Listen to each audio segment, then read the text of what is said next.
अखबार निकलता है उत्तरी भारत में, दैनिक जागरण, बहुत मशहूर, सबसे ज्यादा पाठक हैं उसके। उसमें एक लेख छपा था, दंगे क्यों होते हैं। बल्लाज मधोक, जो बुजुर्ग लोग हैं उनको जानते होंगे, बल्लाज मधोक को, उन्होंने एक लेख लिखा था और कुरान मजीद की कुछ आयतें दी थी। तो वो आयतें देखने के लिए कि क्या वास्तव में सही है कि नहीं, मैं इलाहाबाद में एक दुकान में गया और मौलाना फतेह मोहम्मद खान साहिब जालंधरी और मौलाना अब्दुल पारिक साहब की हिंदी का अनुवाद ले आया और उसमें हमने देखा तो वो कुरान मजीद की वो आयत वैसे ही मौजूद थी। तो मुझे लगा कि ये बात सही है और मैंने किताब लिखी, इस्लामिक आतंकवाद का इतिहास। बाला साहब ठाकरे को बहुत पसंद आई, उन्होंने उसका अंग्रेजी ट्रांसलेशन कराया, the history of Islamic terrorism के नाम से। बाद में एक सज्जन ने, अब मैं वहां आ रहा हूं कि मेरा सोच कैसे बदला। मुंबई के एक व्यापारी ने मुझसे कहा कि स्वामी जी, आप जो काम कर रहे हो उसमें फंड की जरूरत है, फंड आपको नहीं मिल रहे, आप ऐसा करिए, किताब इस्लाम पर लिखिए अमेरिका के लिए, कि वास्तव में इस्लाम से अमेरिका को खतरा है, तो आपको अच्छा खासा आपको वहां से रॉयल्टी मिलेगी, आपके सारे काम चल जाएंगे। लेकिन वो बड़ी किताब होनी चाहिए। उसको लिखने के लिए मैंने हजरत मोहम्मद सल्लल्लाहु अलैहि वसल्लम की जीवनी पढ़ी।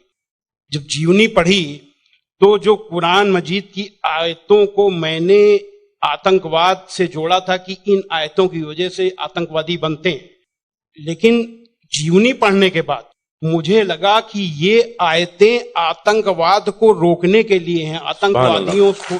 सुभान अल्लाह। क्योंकि उनमें जो युद्ध का आदेश था वो आतंकवाद और आतंकवादियों के विरुद्ध था। तो मुझे लगा कि मुझसे बहुत बड़ी गलती हो गई, एक धर्माचार्य से ऐसी गलती नहीं होनी चाहिए। और वो गलती क्यों हुई? वो गलती का जिम्मेदार मैं नहीं था, उस गलती का जिम्मेदार अनुवाद करने वाला था, जिसने ये नहीं बताया कि आयत का मतलब कैसे समझें। किसी भी, हम यहाँ जो गैर मुस्लिम भाई होंगे उनको मैं बताऊं कि आयत का मतलब समझने के लिए जरूरी है कि आयत क्यों और किन परिस्थितियों में आई। ये जब जानेंगे तभी सही अर्थ मालूम होगा। तो ये जानने के बाद मैंने एक दूसरी किताब लिखी, इस्लाम आतंक या आदर्श, यानी इस्लाम में आतंक नहीं, आदर्श ही आदर्श है। और इसका हम दूसरा उदाहरण और हम दे रहे हैं क्योंकि हमने एक दूसरी किताब भी लिखी है। एक बार मैं जा रहा था, अभी थोड़े दिन की बात है, तो एक सज्जन से मेरी बातचीत होने लगी। मैंने कहा इस्लाम में आतंकवाद है ही नहीं। तो उन्होंने क्या किया, अपने मोबाइल में दिखाया एक इंटरनेट से कि आज से 100 साल पहले ब्रिटिश पार्लियामेंट में एक भूतपूर्व जो प्रधानमंत्री विलियम ग्लैडस्टोन थे, उन्होंने कुरान मजीद को लहराते हुए उसके बारे में कुछ नेगेटिव चीजें कही थी। तो मुझे बिल्कुल अपनी बात याद आ गई कि जैसे मैंने गलत समझा वैसे विलियम ग्लैडस्टोन ने भी गलत समझा, और उसके जिम्मेदार वो नहीं, अनुवाद करने वाले थे, क्योंकि उन्होंने सही अनुवाद उसको सही ढंग से एक्सप्लेन क्यों नहीं किया। तो मुझे लगा कि अब इस पर भी एक किताब लिखने की जरूरत है। तो मैंने एक दूसरी किताब लिखी है, कुरान जीने की कला। वो अंग्रेजी हिंदी में है, वो छप चुकी है जामिया नगर में, जो जमाते इस्लामी के मरकज से छपी है। अंग्रेजी में इस्लाम एंड आर्ट ऑफ लिविंग के नाम से अंग्रेजी में भी छपेगी। अब इन सारी चीजों जो मैंने इस्लाम को देखा, कुरान को देखा, उसके हिसाब से मैं एक छोटे से निष्कर्ष पे पहुंचा कि इंसान में इंसानियत लाने के तरीके का नाम इस्लाम है। और ये जुमला नहीं है, ये जुमलेबाजी नहीं है कि मैं अपने तरफ से मैंने कोई एक मुहावरा कह दिया, एक जुमला फेंक दिया। ये बात दलील के साथ मैं बताऊंगा, और मैंने दलील के साथ देखा है। ये इंसानियत के दुश्मन है, काम, क्रोध, मद, लोभ, मोह, ये दुश्मन है।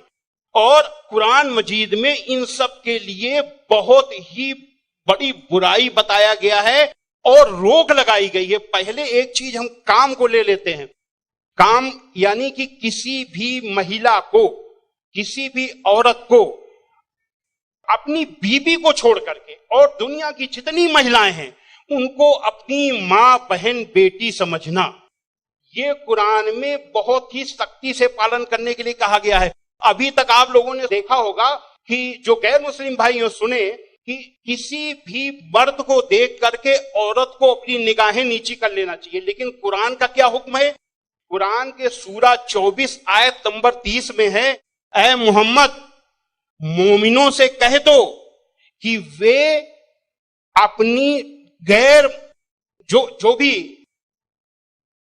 महिलाएं हैं जो उनको देख करके अपनी निगाहें नीची रखा करें और अपनी शर्मगाहों की हिफाजत करें। यानी जब सुभान अल्लाह, मर्द जब अपनी पत्नी के सिवा किसी को देखे तो आंख न मिलाए उससे, अपनी निगाहें नीची कर ले और मर्यादा में रहे।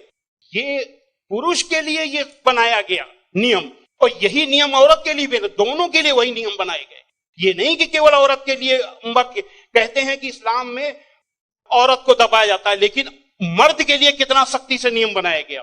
तो ये काम के लिए कितनी सख्ती की गई। क्रोध, गुस्सा के लिए सबसे पहले गुस्सा का तरीका इस्लाम में इतना आसान बताया गया कि देख करके मैं सबसे ज्यादा प्रभावित हुआ। कहा जाता है अगर किसी का रुक जाए तो वो पूरा संत बन गया, साधु बन गया। और कितना बढ़िया तरीका इस्लाम में बताया गया, कुरान में बताया गया है कि माफ कर दो, किसी के गुनाहों को माफ कर दो, और जब माफ कर दो गुस्सा खत्म। और सबसे पहले ये हुक्म दिया गया पैगंबर को। सूरा 7 आयत नंबर 199 हुक्म आया कि ऐ मोहम्मद माफी का तरीका अपनाओ और भलाई का हुक्म देते रहो और अज्ञानियों से किनारा कर दो। सबसे पहला माफी का हुक्म अगर आया तो अपने पैगंबर के लिए आया। और ऐसे लोगों को क्या कहा गया? सूरा 3 आयत नंबर 134 में अल्लाह का हुक्म है कि जो लोग तंगी और खुशहाली की हर हालत में अच्छे से अच्छा काम करते हैं और गुस्से को रोकते हैं और लोगों के गुनाहों को माफ करते हैं, तो अल्लाह ऐसे लोगों को पसंद करता है जो ऐसे अच्छा से अच्छा काम करते हैं। हजरत मोहम्मद सल्लल्लाहु अलैहि वसल्लम पर कुरान उतरने के बाद आपके दिल में उतर गई। दिल में उतरने के बाद आपके कर्मों में उतर गई। आपके एक एक कर्म कुरान में अल्लाह के हुक्म के अनुसार हुआ करते थे। आपने पहले खुद अपने आचरण में लिया, अपने अखलाक में लिया, तब दूसरों को बताया।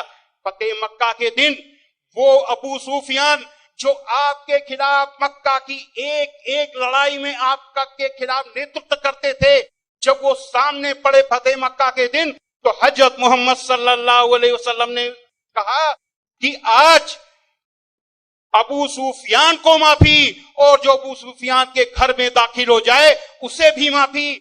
आज जो अपने घर के दरवाजे बंद कर ले उसे माफी, जो मस्जिद में चला जाए उसे भी माफी।